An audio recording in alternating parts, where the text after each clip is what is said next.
To find the arc secant of 2, we're going to start by changing this to the arc cosine of 1/2.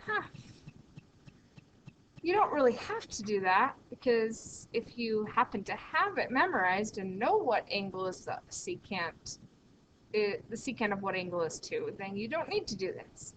But if you're like me and you really just only have your sines and cosines and possibly tangents memorized, then this is going to be easier to do if you change it to a cosine, because that one is going to pop into your head, hopefully, at this point, right? Or the more you practice it, it will.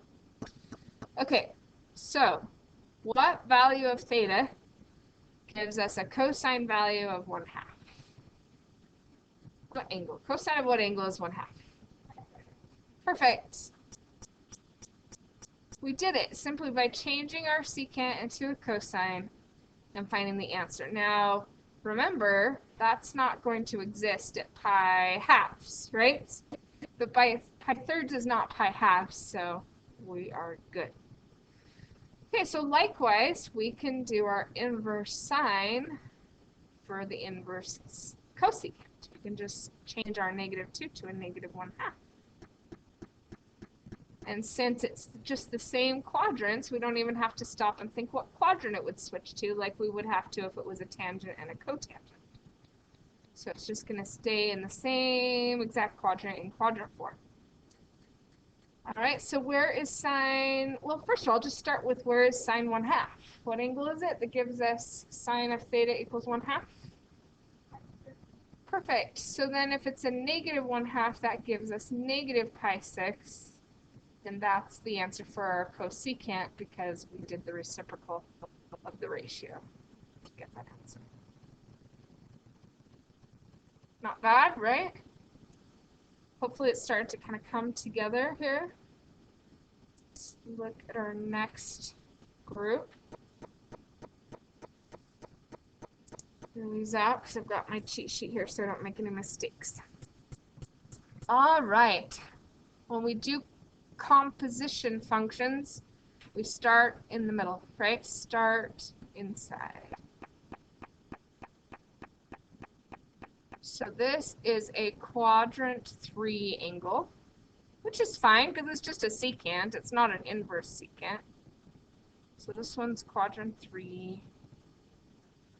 To do this problem, we could start by finding I guess we could find the actual angle if we wanted to, right? So if we could actually find the secant of 5/4 by finding 1 over the cosine of 5/4.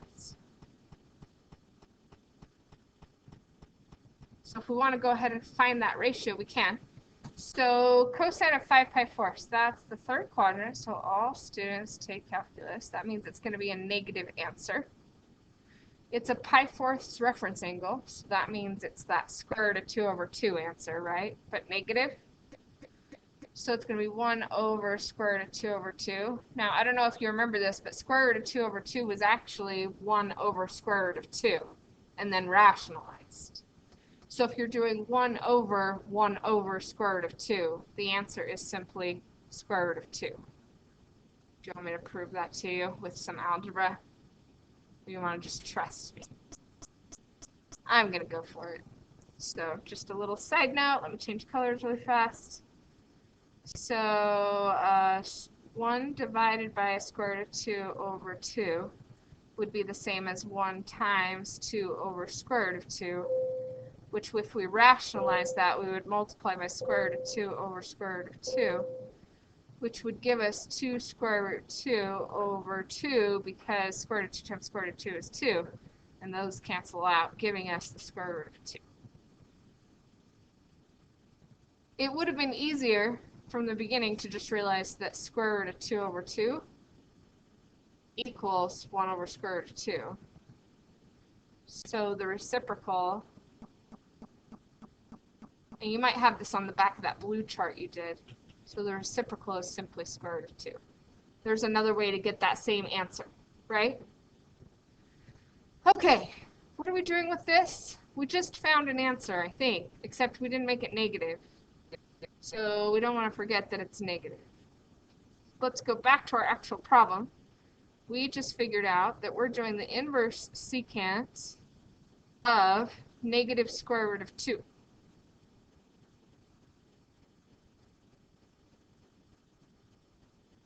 Because the secant of 5 pi fourths was negative square root of 2. So now we'll do the inverse secant of negative square root of 2.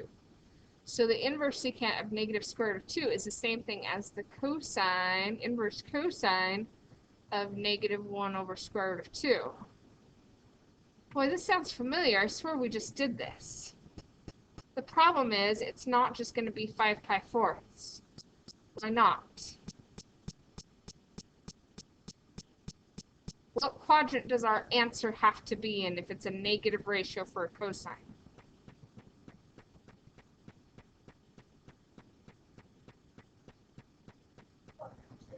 Yep, so that's not 5 pi fourths. What answer is that?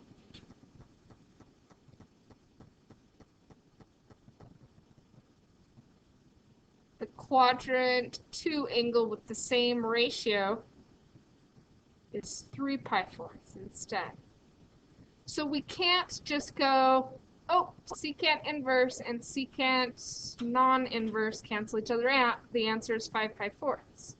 We can't do that because 5 pi fourths is a quadrant 3 angle, and the inverse secant has to give us a quadrant 2.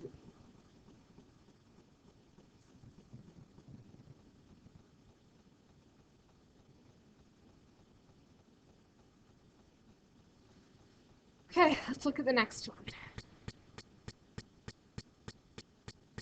Let's start in the middle, the arc cosecant of negative 3. I'm going to draw a picture for this one. So cosecant is the inverse of, the reciprocal of sine and the inverse of cosecant, right? So that's going to be a negative ratio quadrant 4. Oops, my line is not very straight. All right, so cosecant is the reciprocal of sine. So if you want, you could change this to the inverse sine of negative 1/3 instead. And then here's our triangle, and sine is opposite over hypotenuse. So that would put like a negative 1 here perhaps, because our hypotenuse is always positive. And that side is going down into the fourth quadrant, which makes that a negative number. So far so good for our picture, I think. So now we need to do Pythagorean theorem to find this side. So that would be 3 squared minus negative 1 squared. So that would be the square root of 9 minus 1, which is 8. And we should probably use a simplified version of that. So the square root of 8 is the same as 2 square root 2, because 8 is 4 times 2. And the square root of 4 is 2, with 2 left inside. So this side would be 2 square root 2. Okay, we have our triangle. We should be able to do anything we want with our triangle, right? Find anything we need to find. So this is asking us to find cotangents. So this is our angle. So our cotangent of this angle, whatever it is, we don't even care what the angle is going to be not opposite over adjacent, because that's tangent, but adjacent over opposite. So that would be 2 square root 2 over negative 1, which basically just means our answer is negative. So negative 2 square root 2 is the value of the cotangent.